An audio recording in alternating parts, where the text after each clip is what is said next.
What is going on, everyone? My name is Jared, and it has been a very long time since I've made a new video.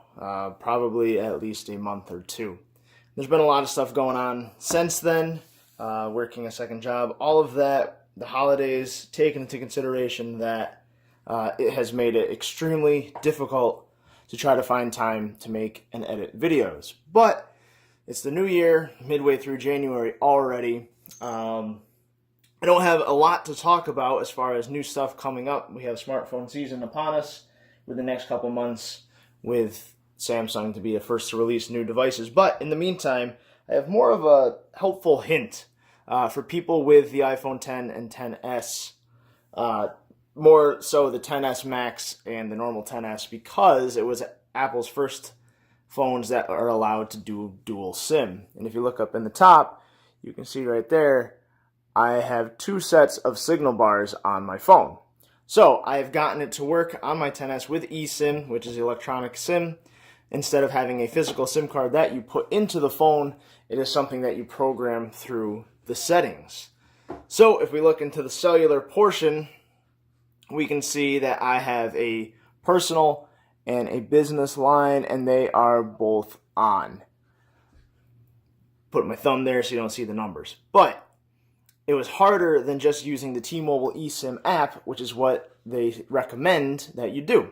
If you go use the T-Mobile eSIM app, you try to log in, if you're myself, that has multiple numbers on a business account, I wanted to put, instead of having two phones in my pocket all the time, I wanted to try and use one of the numbers I already have and put that on eSIM, so I can just carry one device. And being that in the US there is not many native dual SIM phones, the iPhone was the best choice. Anyway, use the T-Mobile eSIM app and you can't add a postpaid line to your account.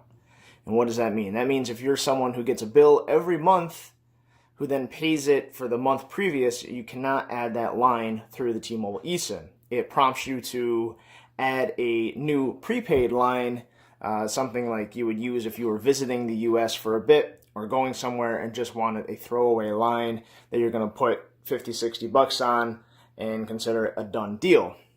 That is what that eSIM app is for. You log in with your existing T-Mobile account, it says you can't add it. So, I was going through the internet trying to figure out how to do this because I was bound to determine that it can be done if they can make eSIM on the Pixel 2 XL, Pixel 3 XL, working with Project Fi, and you can port a number to it. There should be no reason why you can't port a number to the eSIM on the iPhone. So, look through the Apple forums. They are saying it really wasn't happening a lot. People were getting mixed results with trying to contact support, and with T-Mobile, they said to basically take your best shot at trying to go through them to get that eSIM working. So I contacted T-Mobile customer support. I went on chat, and essentially it was about an hour and a half to 2 hour long process of trying to get the representative to understand what I was trying to do. It could have worked if I called the phone, but I had tried to use the chat because I was kind of in the middle of other things as well. I was trying to kind of multitask. Anyway, so I told him my situation, told him that I had a 10s unlocked from Apple, trying to get two lines on it, and they said, "Oh, just use the app." I said, "No, I have multiple lines on my business account. Here's my account credentials. Take a look at that. I want to use this one line in particular." They said, "Oh, I don't know if it can be done, but hang on a second." So they take 5 minutes, they go consult their people, whatever, and she comes back and says that it can't be done, you have to do prepaid. And I was kind of getting frustrated because not only do I have a business account with T-Mobile, but I also have an account so that I have multiple lines. I could just add up to 100 different lines because that's what I was approved for. So with that, I was kind of getting frustrated. I was telling her that's pretty ridiculous that I have all these lines and that I can't put one on my phone. I literally have to create a new line just to put it on there.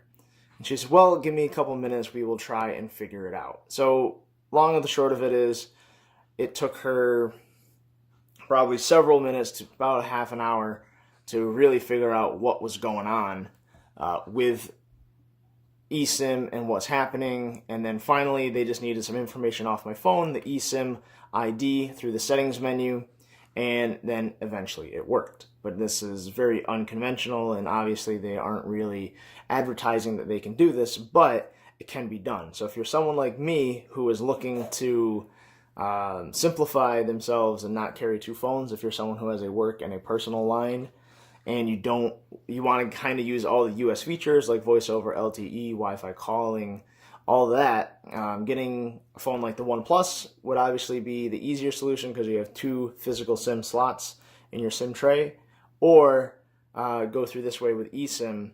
As far as anything else, Pixel 2, they have eSIM and physical, but you can't use them at the same time.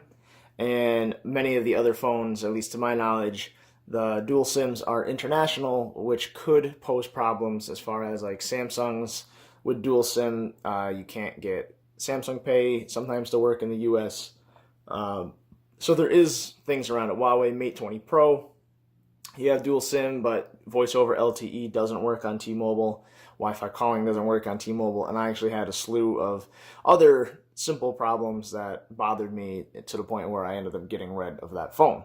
Anyway, so I got it to work. And how it kind of works in the iPhone is if you go to your dialer, you have the personal or business line that you can select when you're dialing from as a default. The one thing that you will go ahead and notice is when you go to messages, if you're someone that uses iMessage a lot, you can only pick one line to use iMessage. So you can't have both lines using iMessage. You have to have one using it and one not using it. They might change that with an update, but as of right now, you can only select one. Outside of that, in your text messages, it will automatically reply with the number that they send to you. Or if you're selecting a new message, it's going to prompt you to use what line they want you to use. So let's see, if I type in a number here like, this used to be my old cell phone number. We'll do that. It'll say, what do you want, personal or business?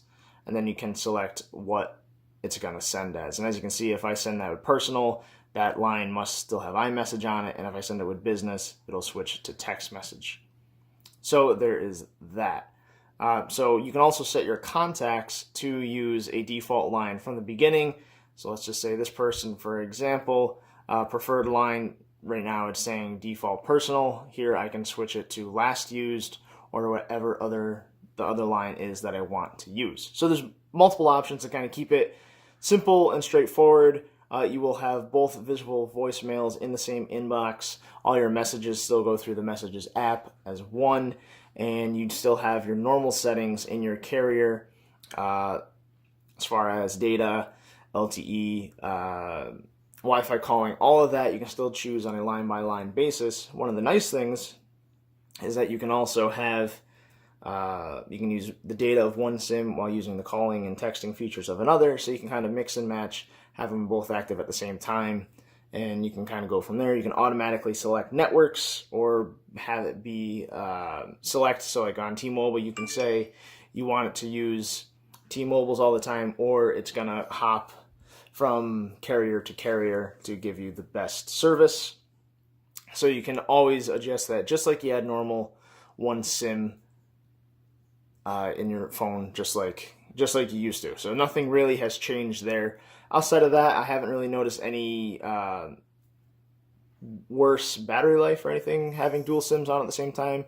If you pull down Control Center, it'll label them P and B, or that's what I have, personal and business, and that's really about it. So I would say if you're looking to try and do this, to obviously reach out to your tech support with your carrier, saying that they are the ones that inevitably basically have to port your number from a physical SIM to an electronic SIM. Now, I went in with the idea of saying I was trying to activate eSIM. Some people had better luck after I finally found a forum that was saying that they just said that they were looking to SIM swap.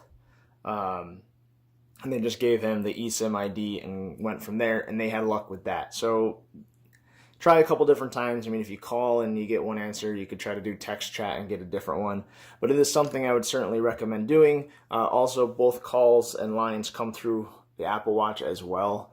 So if you're looking to still have your Apple Watch be used for texting and answering phone calls and all that, it'll still work with both lines going to it.